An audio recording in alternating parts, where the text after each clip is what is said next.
Hey there guys, my name is Blake, also known as the Nerd, and welcome back to another episode of Kirby Squeak Spot. And probably the final episode, unless something comes up, in which case I can do multiplayer, which I doubt. Last time, we took care of Dark Daroche and Dark Nebula, but we got back our cake. And why is Kirby dreaming of cake? Did he eat that already? Seriously, you just got that back? How could you eat that already? This episode is gonna be nothing but the bonus stuff. The reason I'm here is because there is a couple things we can do. Well, yeah, there's primarily only a couple things. First off, I've never shown off any of the other abilities we can combine. I've only shown you Fire and Thunder Sword. Never shown you Ice Sword or the two bomb elements you can include. So let's go ahead and do that right now. I'm gonna be Ice Sword for this one. I'll go ahead and slightly demonstrate each one of them. So with Ice Sword, it's similar. Wow, good start there. Oh, also by the way, if you actually start with, if you restart the game without doing any save states or whatnot, you will reset with 2 lives and no power abilities, so be careful of that. But with the Ice Sword, you slash an enemy similar to how you do with the sword. Instead, you freeze them and you can launch them upwards. So nice close combat in case you do want to actually take out enemies in style. Like so. Nothing really too particular here, and I think we're good with this one. Similarly, the same thing can apply with Ice Bomb, but Thunder Bomb functions very similar to that of Ice Bomb, or just regular bomb, except it explodes in thunder. So, you can easily put this in for a variety of attacks, but it just functions the same, except in metal parts and water. It creates sparks, so you might want to consider that. Actually, I'll demonstrate right now. Or, you know, not. Ever. That's a good sign. I guess it'd be a good time to also demonstrate Ice Bomb, which again has similar effects to that of the bomb, except you can freeze opponents instead. That's the only minor difference between this. Now, if I can spawn, no I cannot. I would like to show off something else, but I'm assuming it's gonna be really random, so I might be here a while if that's the case. Oh, that's cool! I never knew that! And as the Ice ability, if you set a bomb underwater, that's not a good demonstration of it, but still. I'm not getting anywhere, am I? If you were to set a bomb underwater, you can actually make it explode underwater. It's pretty cool detail. I actually do like that. Never thought of that before, but that's a nice way of doing attacks like that. It's pretty cool. There we go. Okay, this is currently a new enemy. I have to look at the name. Don't actually attack me. But this is Tedhon. Tedhon has a brand new ability that we've never seen before. If we attack it,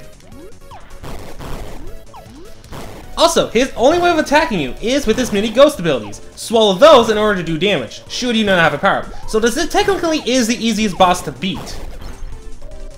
In terms of... At least, with the good news is he can only attack you by putting you over there, and then forcing you to use his minions. Or, I'm sorry. Let me word that better, because I'm not very good at wording. He'll also follow you around, so be careful. Oh, frickin' really? Well, I need health, so there's that. There we go. And swallowing Tedhon will give you a brand new ability, and our final ability for this game, the Ghost ability. I don't think this is a good... Actually... not really. Let me move on to... no, this isn't a good opponent to use this on. Let's keep moving forward then. But with the owl, apparently you don't want me to show off the Ghost ability game. Here we go. Nice volunteer. With the Ghost ability, you can actually possess other enemies.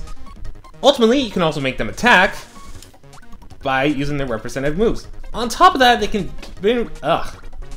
I can't eat more today. On top of that, they can also be sacrificial enemies, allowing you to... Oh, also if you are near water, don't actually even bother about doing that. But it's pretty cool to test out different enemies and see what they can do. It is pretty cool, but Tedhon randomly spawns in World 3 Actually, hold on. I have the information on here. He randomly responds on Stage 3 of Prison Plains, Stage 2 of Cushy Clouds, Stage 4 Jam Jungle, and Stage 4 of Ice Island. He does not appear on the first world or the fifth world. Fun fact for you. But that's enough of Ghost Kirby right there. In fact, that's the end of our tales, because we've obtained and shown every single ability we can use. Okay, I guess I have one more thing I can show you guys. You can get a Ghost Bubble here. Let's just go plain. I actually don't mind losing that for once.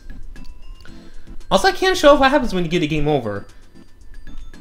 But right here, we have the Triple Star. It is available to us whenever we want. So that's pretty cool. Now, as painful as it is for me to do this, I'd like to show you guys what happens when you get a game over. This is a rare occasion where I'd say, yes, kill myself. Kill all of the me. Also, that's pretty cool. The stars actually hit opponents. I'm gonna fall in the pit a few times, so hopefully this is the right place to do so. Otherwise, I'm a total goof. Yeah, it is. Okay. Geronimo! Now, we do it one more time.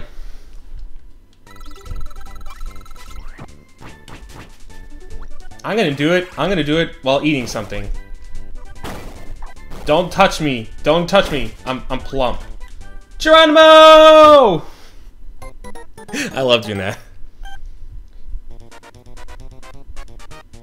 Yeah, this is your game over screen. I would reset the game, but I really don't want to do that. Plus, it's cute and Kirby sleeps. Look at this. It's adorable. Unfortunately, we're gonna have to say goodbye. Kirby goes back to sleep. He's like, what? What happened? But now, it is time for the minigames. I know, very lucky, right? Alright, things are a little bit different. I actually went ahead and adjust some things on here, because we're going to be primarily focusing on the bottom screen for the majority of this episode.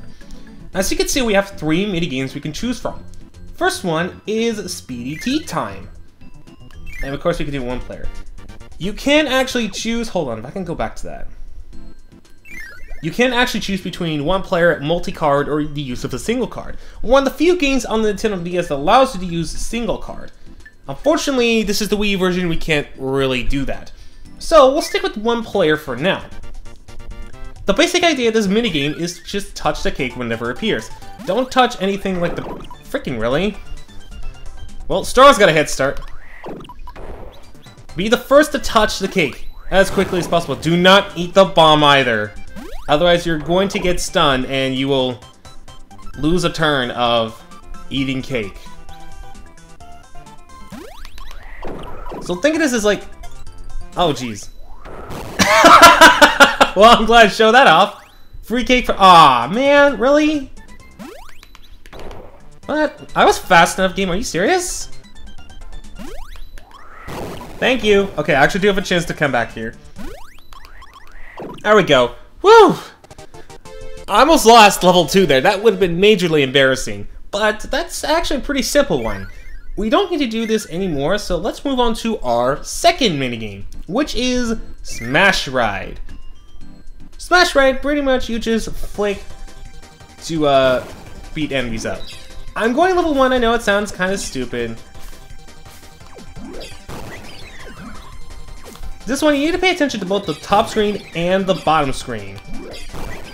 It's kind of hard for me to do, considering the fact that I have this on the bottom screen as well, or I have the top screen really small, so I have to really pay attention to that. But with a simple flick, you can actually just knock your opponents out. Charge it long enough, you can actually immediately send someone flying. Not doing my best because, unfortunately... Oh, I fell myself. Okay. This has a similar star set out of Kirby Air Ride. If you guys remember the... Is it Swerve Star? I think it's like Swerve Star. Or is it like the Free Star, where it's like... It has the similar star machines to that, but it also looks like the Turbo, like the regular Warp Star?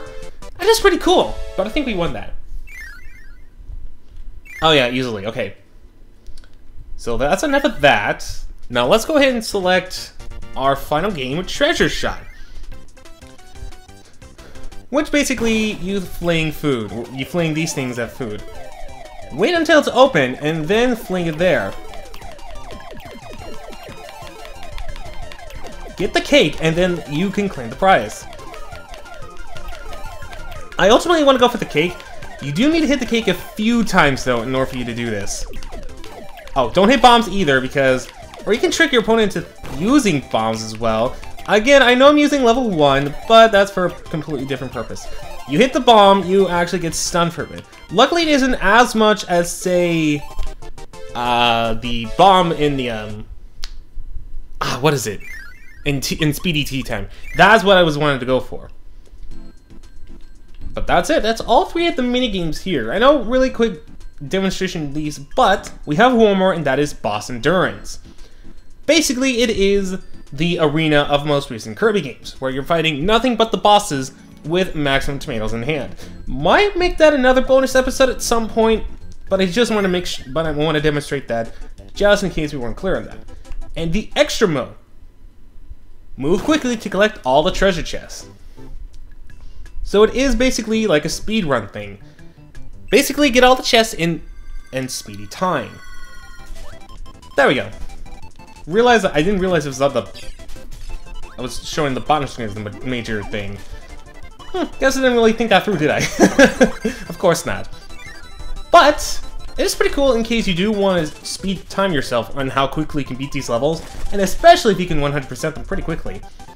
Of course, knowing me, I can't really 100% anything really quickly, unless it's like something that doesn't require a whole lot of effort. In fact, any percentage would probably be my thing.